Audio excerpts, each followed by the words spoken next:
Vous voulez accroître la confiance qu'il y a entre votre animal compagnon et vous-même. Vous voulez plus de connexion avec lui. Alors il y a 3 choses qu'il ne faut jamais faire à votre animal compagnon. 3 choses.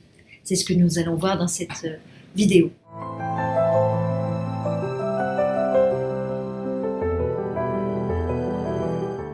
Bonjour, je suis Marie-Catherine Barre, cothérapeute animal, et je vous propose de vous connecter grâce au peuple animal plus profondément à l'essence même de l'être.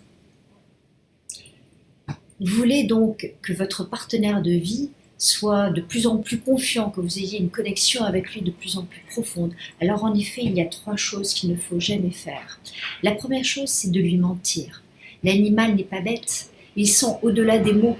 Donc mentir, par exemple, lui dire que vous allez revenir tout de suite alors que vous le confiez pour toujours à quelqu'un d'autre, c'est laisser une trace indélébile dans l'animal. C'est tromper sa confiance. C'est le trahir.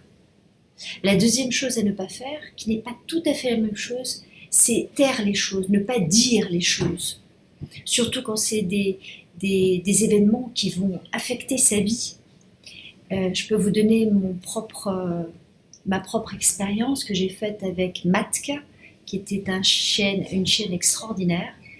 Et parce que j'avais tellement peur de sa souffrance, et en fait, je ne l'ai vue qu'après, car elle résonnait en moi, je suis partie en la laissant chez des amis pour 2 mois. J'étais obligée de revenir en France, nous étions à l'étranger, et j'ai profité du moment où elle prenait son repas pour partir en catimini et ne pas la revoir, au lieu de la prévenir.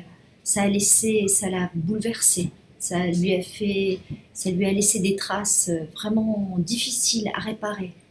Ne jamais taire quelque chose. Et puis la troisième chose, eh bien, c'est un petit peu la même chose, c'est ne pas prévenir l'animal des changements qui vont affecter sa vie. Même si c'est un changement très difficile, comme la mort de son compagnon humain, comme une séparation définitive, comme une euthanasie même, j'irai jusque-là. Vous devez en discuter, prévenir votre animal. Il sait des choses au-delà des mots. Et si vous voulez établir vraiment une vraie confiance avec lui, vous devez lui parler comme vous parleriez à un humain. Est-ce que vous oseriez changer radicalement la vie de votre enfant sans lui en parler avant? Ce serait aberrant. Eh bien, faites pareil avec l'animal. L'animal, par exemple, le cheval qui va être vendu, dites-lui, prévenez-le. Tout changement, même difficile, même une séparation définitive, peut être préparé pour adoucir, en fait, pour adoucir l'état émotionnel. Et votre animal y a droit.